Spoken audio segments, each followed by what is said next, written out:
This is Sway. Sway. Sway. Sway. In the morning. In the morning. In the morning. Shake it, body. Wake your punk ass up. That crust out your eyes. Ladies and gentlemen, in boxing, we have seen some of the strongest, the most determined, the most skilled, some of the bravest men step into the ring. But I dare say there aren't any as brave as George Foreman Sr. I watched his fights. I love the way he boxed. I love the rumble in the jungle. I didn't like that fight. You didn't like that fight. All right, okay. I love when he knocked down Frazier. He beat Frazier. And then what he did after boxing is probably one of the most celebrated post-careers that an athlete could ever have, giving inspiration and life to other athletes to follow the blueprint he set as a businessman, as a father, as an inventor, as a marketer, as a personality. We found out more about who he was after boxing in his retirement than we knew during boxing.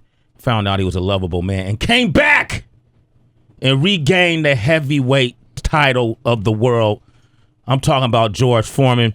What a hell of an introduction, because he's not here, but his son is. George Foreman Jr. is here. What number, dude? What number are you? I'm junior. Okay, so And you're there's original. Yeah, then the third, fourth, fifth, he did it too many times. Yeah. Yo, how do you tell your dad that? Because your dad is he seemed like such a menacing person.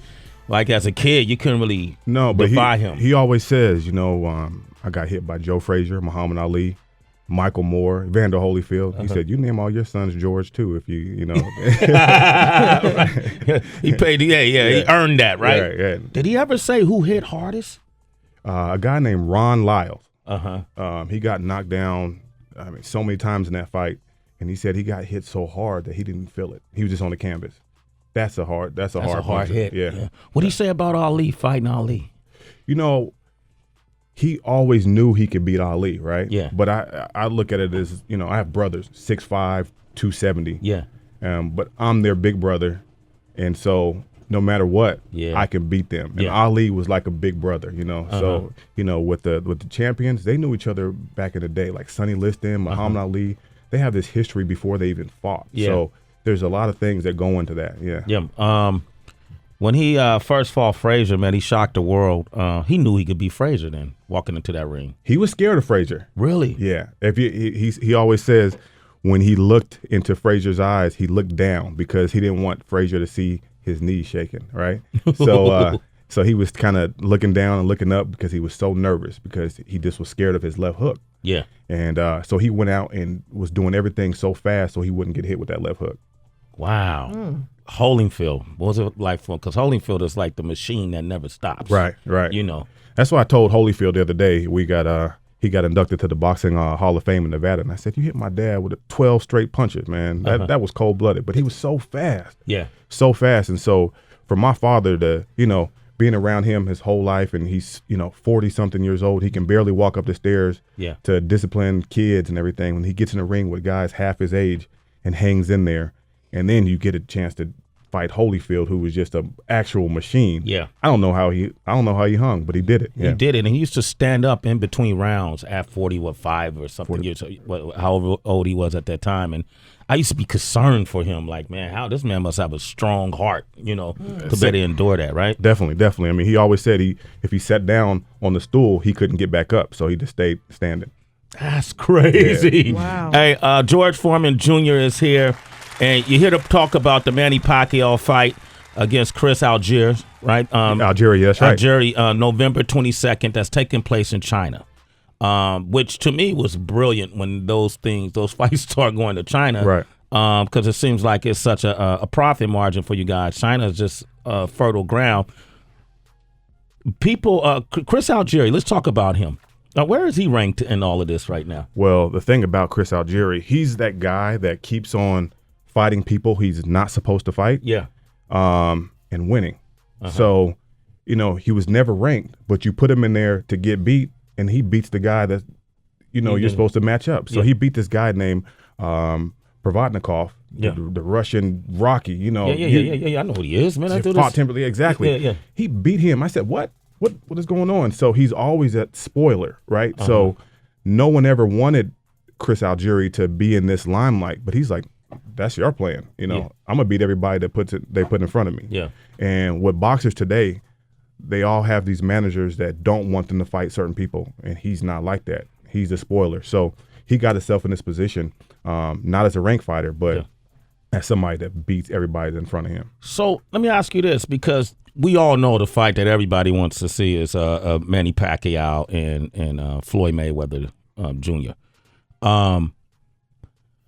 Is there, I heard rumblings that this may take place next year in the spring. Is this true? Have you heard anything about that? I have heard that. You know, the hardest part, this is like, it does, to me, as a fan of the sport, of course, even if I'm affiliated in any part, the money would be great.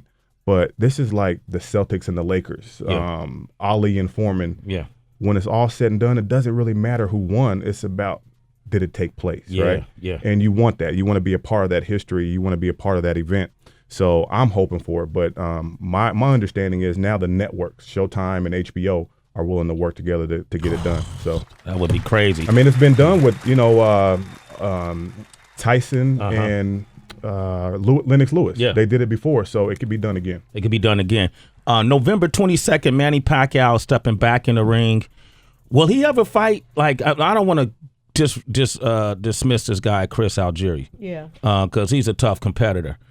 People want to see if Manny won't fight Floyd, they want to see him fight somebody like Keith Thurman. You know what I mean? Yeah. Is that a possibility? You know, everything's a possibility now with Bob Arum, my great mentor, who's opened up China to me and to all these different to fighters. Now with Oscar being back friendly with Bob, they were always friendly. But now the companies are working together and the networks are willing to work together. All these fights are possible. That's possible. So Floyd runs it right now, though, right? Floyd has a lot of power, much respect to him, especially in Vegas. That's his city. That's his city. That's why we had to move to China, but I'm glad we did. All right, George Foreman Jr. is here. I want you to hang out with us, man. We're talking about November 22nd on HBO. You'll be able to watch Manny Pacquiao fighting Chris Algieri. It'll be a great fight. Plus, it's still great to see Manny. I don't know why people think Manny's lost it. I mean, he looked great in his last fight. And if you want to talk to him, 888-742-3345. All right, 53 minutes into the hour. George Foreman Jr. is here. What a great legacy his family's bloodline has created over the years, including George Foreman Jr., who is somewhat of a marketing genius and handles a lot of the family's affairs. And he's one of the guys who's behind the scenes that you don't often see, but you should definitely know.